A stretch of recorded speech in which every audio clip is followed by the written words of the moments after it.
नमस्ते व्यूअर्स, मैं वैशाली सिंघल आपका स्वागत करती हूँ हैप्पी हैप्पी घर में। आज मैं आपके लिए लेकर आई हूँ रमा एकादशी की व्रत कथा।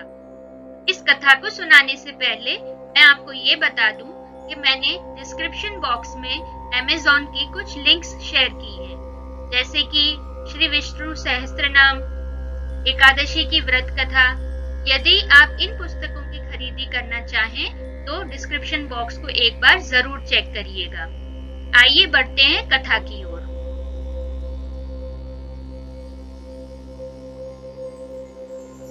कार्तिक मास के कृष्ण पक्ष में आने वाली एकादशी को रमा एकादशी कहा जाता है।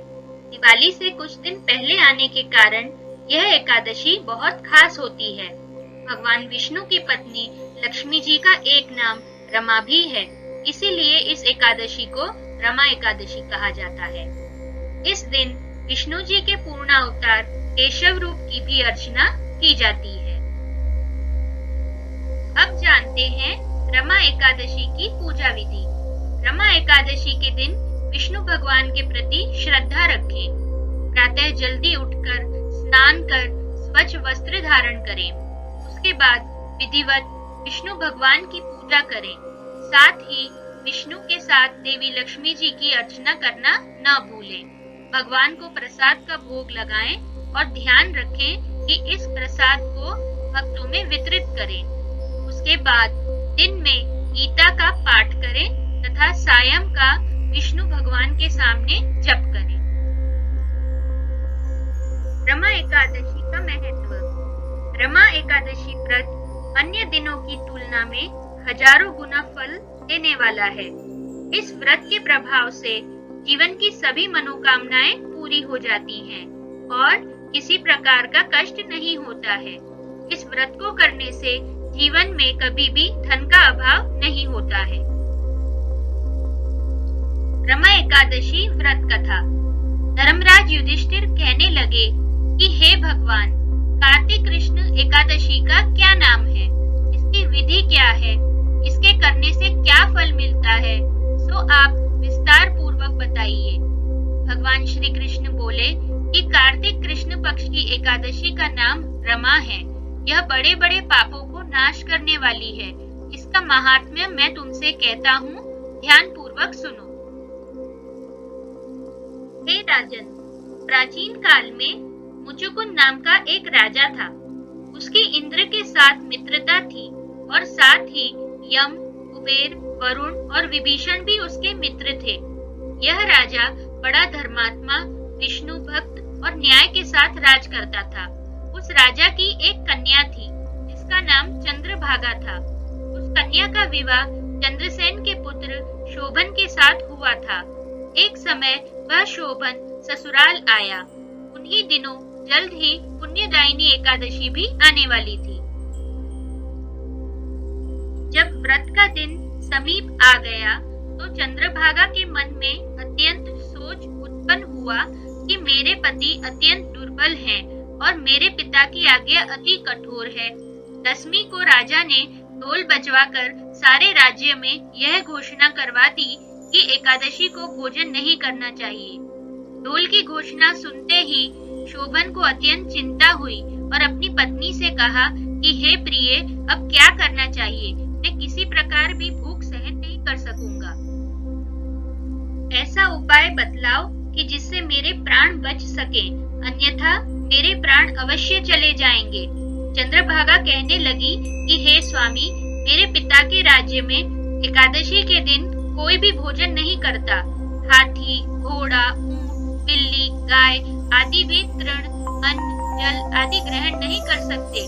फिर मनुष्य का तो कहना ही क्या है। यदि आप भोजन करना चाहते हैं तो किसी दूसरे स्थान पर चले जाइए, क्योंकि यदि आप यहीं रहना चाहते हैं तो आपको अवश्य व्रत करना पड़ेगा। ऐसा सुनकर शोभन कहने लगा कि हे प्रिय, मैं अवश्य व्रत करूंगा। जो भाग्य में होगा वह देखा जाएगा। इस प्रकार से विचार कर शोभन ने व्रत रख लिया और वह भूख व प्यास से अत्यंत पीड़ित होने लगा। जब सूर्य नारायण अस्त हो गए और रात्रि को जागरण का समय आया, जो वैष्णवों को अत्यंत हर्ष देने वाला था, परंतु शोभन के लिए अत्यंत दुखदायी हुआ। प्रातःकाल होते शोभन के प्राण निकल गए। तब राजा ने सुगंधित काष्ठ से उसका दाह संस्कार करवाया। परंतु चंद्रभागा ने अपने पिता की आज्ञा से अपने शरीर को दग्ध नहीं किया और शोभन की अंत्येष्टि क्रिया के बाद अपने पिता के घर में ही रहने लगी।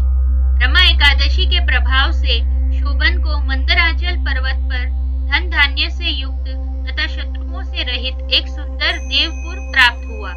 वह अत्यंत सुंदर रत्न और वैदुर्य मणि जटित स्वर्ण के खंभों पर निर्मित अनेक प्रकार की स्फटिक मणियों से सुशोभित भवन में बहुमूल्य वस्त्र आभूषण तथा छत्र व चवर से विभूषित गंधर्व और अप्सराओं से युक्त सिंहासन पर आरूढ़ ऐसा शोभायमान होता था मानो दूसरा इंद्र विराजमान हो। एक समय मुचुकुंद नगर में रहने वाले एक सोम शर्मा नामक ब्राह्मण तीर्थ यात्रा करता हुआ घूमता घूमता उधर जा निकला और उसने शोभन को पहचान कर कि यह तो राजा का जमाई शोभन है, उसके निकट गया। शोभन भी उसे पहचान कर अपने आसन से उठकर उसके पास आया और प्रणाम आदि करके कुशल प्रश्न किया। ब्राह्मण ने कहा कि राजा मुचुकुंद और आपकी पत्नी कुशल से हैं। नगर में सब प्रकार से कुशल है, परंतु हे राजन, हमें आश्चर्य हो रहा है। आप अपना वृत्तांत कहिए कि ऐसा सुंदर नगर जो न कभी देखा न सुना आपको कैसे प्राप्त हुआ। तब शोभन बोला कि कार्तिक कृष्ण की रमा एकादशी का व्रत करने से मुझे यह नगर प्राप्त हुआ है, परंतु यह अस्थिर है। यह स्थिर हो जाए ऐसा उपाय कहिए। ब्राह्मण कहने लगा कि हे राजन, यह स्थिर क्यों नहीं है और कैसे स्थिर हो सकता है, आप बताइए, फिर मैं अवश्य आपको उपाय करूंगा। मेरी इस बात को आप मिथ्या ना समझिए। शोभन ने कहा कि मैंने इस व्रत को श्रद्धा रहित होकर किया है, अतः यह सब कुछ अस्थिर है। यदि आप मुचुकुंद की कन्या चंद्रभागा को यह सब वृत्तांत कहें तो यह स्थिर हो सकता है। ऐसा सुनकर उस श्रेष्ठ ब्राह्मण ने अपने नगर लौटकर चंद्रभागा से सब वृत्तांत कह सुनाया। ब्राह्मण के वचन सुनकर चंद्रभागा बड़ी प्रसन्नता से ब्राह्मण से कहने लगी कि हे ब्राह्मण, ये सब बातें आपने प्रत्यक्ष देखी हैं या स्वप्ने की बातें कर रहे हैं? ब्राह्मण कहने लगा कि हे पुत्री, मैंने महावन में तुम्हारे पति को प्रत्यक्ष देखा है, साथ ही किसी से विजय न हो ऐसा देवताओं के नगर के समान उनका नगर भी देखा है। उन्होंने यह भी कहा है कि यह स्थिर नहीं है। इस प्रकार वह स्थिर रह सके तो उपाय करना चाहिए। चंद्रभागा कहने लगी कि हे विप्र, तुम मुझे वहां ले चलो। मुझे पतिदेव के दर्शन की तीव्र लालसा है। मैं अपने किए हुए पुण्य से उस नगर को स्थिर बना दूंगी। आप ऐसा कार्य कीजिए जिससे उनका हमारा संयोग हो, क्योंकि वियोगी को मिला देना महान पुण्य है। सोम शर्मा यह बात सुनकर चंद्रभागा को लेकर मंदराचल पर्वत के समीप वामदेव ऋषि के आश्रम पर गए। इसके बाद बड़ी प्रसन्नता के साथ अपने पति के निकट गई। अपनी प्रिय पत्नी को आते देख शोभन अति प्रसन्न हुआ और उसे बुलाकर अपनी बाईं तरफ बिठा लिया। चंद्रभागा कहने लगी कि हे प्राणनाथ, आप मेरे पुण्य को ग्रहण कीजिए। अपने पिता के घर जब मैं 8 वर्ष की थी तब से विधि पूर्वक एकादशी के व्रत को श्रद्धा पूर्वक करती आ रही। इस पुण्य के प्रताप से आपका यह नगर स्थिर हो जाएगा तथा समस्त कर्मों से युक्त होकर प्रलय के अंत तक रहेगा। इस प्रकार चंद्रभागा ने दिव्य आभूषणों और वस्त्रों से सुसज्जित होकर अपने पति के साथ आनंद पूर्वक रहने लगी। हे राजन, यह मैंने रमा एकादशी का महात्मा कहा है। जो मनुष्य इस व्रत को करते हैं, इनके ब्रह्म हत्या आदि समस्त पाप नष्ट हो जाते हैं। कृष्ण पक्ष और शुक्ल पक्ष दोनों की एकादशियां समान हैं। इनमें कोई भेदभाव नहीं है। दोनों समान फल देती हैं। जो मनुष्य इस महात्म्य को पढ़ते तथा सुनते हैं, वे समस्त पापों से छूटकर विष्णु लोक को प्राप्त होता है। इति शुभम।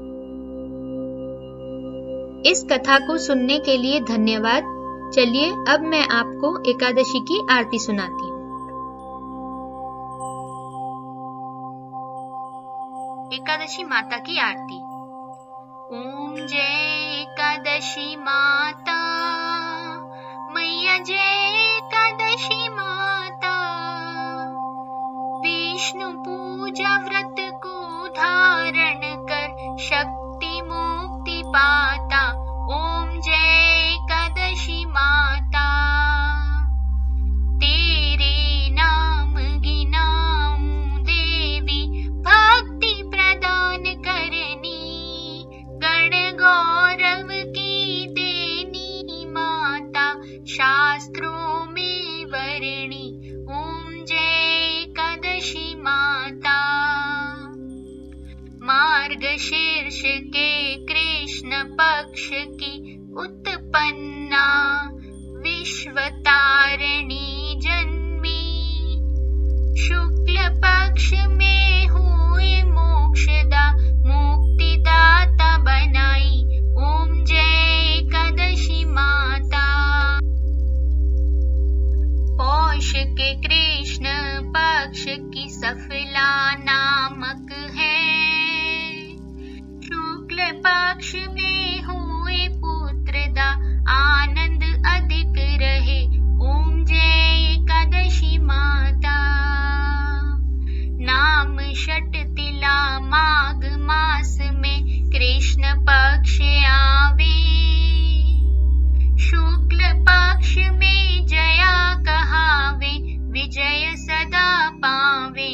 ओम जय एकादशी माता, विजया फागुन कृष्ण पक्ष में शुक्ला आमल की, पाप मोचनी कृष्ण पक्ष में चैत्र माह बलि की। ओम जय एकादशी माता, चैत्र शुक्ल में नाम कामदा, धन देने वाली, नाम बरुथिनी कृष्ण पक्ष में वैशाख महावाली। ओम जय एकादशी माता, शुक्ल पक्ष में होय मोहिनी, अपरा जेठ कृष्ण पक्षी, नाम निर्जला सब सुख करणी, शुक्ल पक्ष रखी। ओम जय एकादशी माता, योगिनी नाम आषाढ़ में जानो, कृष्ण पक्ष करनी, देवशायनी नाम कहायो, शुक्ल पक्ष धरणी। ओम जय एकादशी माता,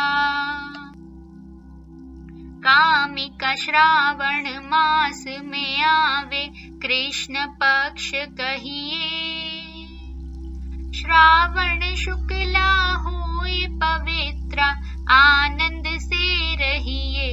ओम जय एकादशी माता, अजा भाद्रपद कृष्ण पक्ष की परिवर्तिनी शुक्ला, इंद्रा आश्विन कृष्ण पक्ष में व्रत से भव सागर निकला। ओम जय एकादशी माता, पापांकुशा है शुक्ल पक्ष में, पाप हरण हारी, रमा मास कार्तिक में आवे, सुखदायक भारी। ओम जय एकादशी माता, देवोत्थनी शुक्ल पक्ष की दुख नाशक मैया, पावन मास में करूं बीनती, पार करूं नैया। ओम जय एकादशी माता, परमा कृष्ण पक्ष में होती, जन मंगल करणी, शुक्ल मास में होए पद्मिनी, दुख दरिद्र हरिणी। ओम जय एकादशी माता,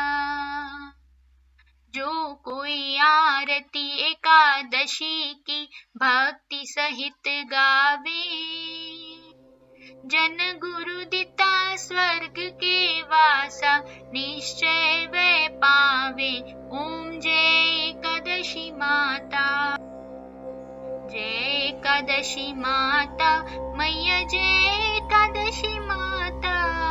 विष्णु पूजा व्रत को धारण कर शक्ति मुक्ति पाता। ओम जय एकादशी माता। हरे कृष्णा। धन्यवाद। For more beautiful videos and fantastic Amazon deals, happy घर को आप वेरियस सोशल मीडिया हैंडल्स पे कनेक्ट कर सकते हैं। हम लोग फेसबुक, टेलीग्राम, इंस्टाग्राम और ट्विटर पे भी मौजूद हैं। टेलीग्राम के ग्रुप में आपको अमेज़ॉन के फैंटास्टिक डील्स जो 50% एंड अबव के डील्स हैं वो आपको मिलेंगे। हमको वेरियस हैंडल्स पे फॉलो कीजिए। Thank you.